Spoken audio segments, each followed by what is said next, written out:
সন্ধ্যা বন্ধুরা, দেখো আজকে তোমাদের কাছে নিয়ে চলে এসেছি খুবই সুস্বাদু আর টেস্টি গ্রিন চাটনির রেসিপি।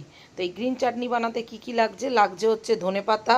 দেখো আমি এক বাটি ধনেপাতা সুন্দর করে ধুয়ে পরিষ্কার করে নিয়েছি। লাগবে হচ্ছে পুদিনা পাতা, দেখতে পাচ্ছ পুদিনা পাতাটাও সুন্দর করে ছাড়িয়ে ধুয়ে নিয়েছি। আর লাগবে হচ্ছে আদা, পাতিলেবু, 3-4টে কাঁচা লঙ্কা। আমি এখানে অল্প ঝাল দেবো কারণ আমার মেয়ে বেশি ঝাল হলে খেতে পারে না। আর দেবো হচ্ছে কয়েক কোয়া রসুন। আর তোমরা যারা একদম নিরামিষ পদ্ধতিতে বানাতে চাও তাহলে তারা রসুনটাকে স্কিপ করে যাবে, রসুনটা না দিলেও পারো। আমি এখানে একটু রসুন দেব। আর লাগবে হচ্ছে নুন, আর স্বাদ অনুযায়ী সামান্য একটু চিনি দেবো কারণ গ্রিন চাটনিটা ঝালঝালি হয়।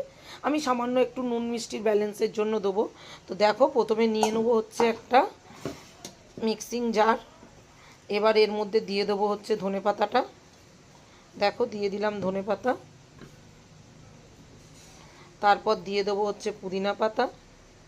দেখো দিয়ে দিলাম পুদিনা পাতা।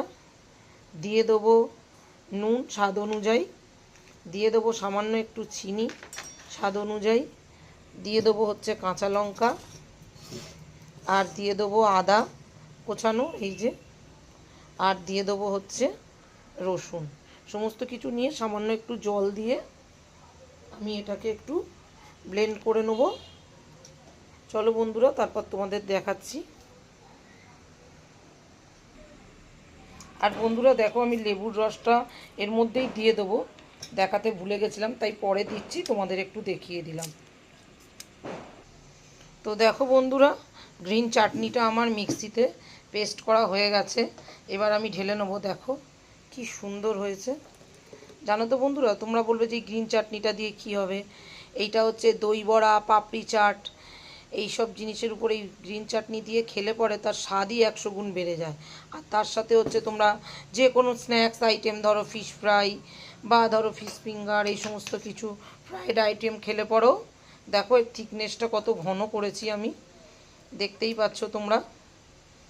ঠিক এরকম থিকনেস হবে। দোকানেরগুলো আরও পাতলা হয়, ওরা একটু জল মিশিয়ে দেয়, কিন্তু বাড়িতে খেতে গেলে একটু ভালো করে খাওয়াই ভালো। আর দেখো কি সবুজ হয়েছে। সত্যিই বলছি বন্ধুরা, আমি এতে কোনো কেমিক্যাল বা কোনো রং মেশাইনি, শুধু ধনেপাতা আর পুদিনা পাতারই রং এটা, দেখতেই পাচ্ছ। আর তোমরা এটা কোনো এয়ারটাইট কন্টেনারে করে ফ্রিজে রেখে দিলে 15-20 দিন তো অনায়াসে খুবই ভালো থাকবে ফ্রিজের মধ্যে। তোমরা ফ্রিজে রেখে স্টোর করেও খেতে পারো। আমি গরমকালে এরকম বানিয়ে রেখে দিই, খুবই ভালো লাগে, টেস্টি লাগে, দেখতেই পাচ্ছ। দারুণ টেস্টি একটা চাটনি।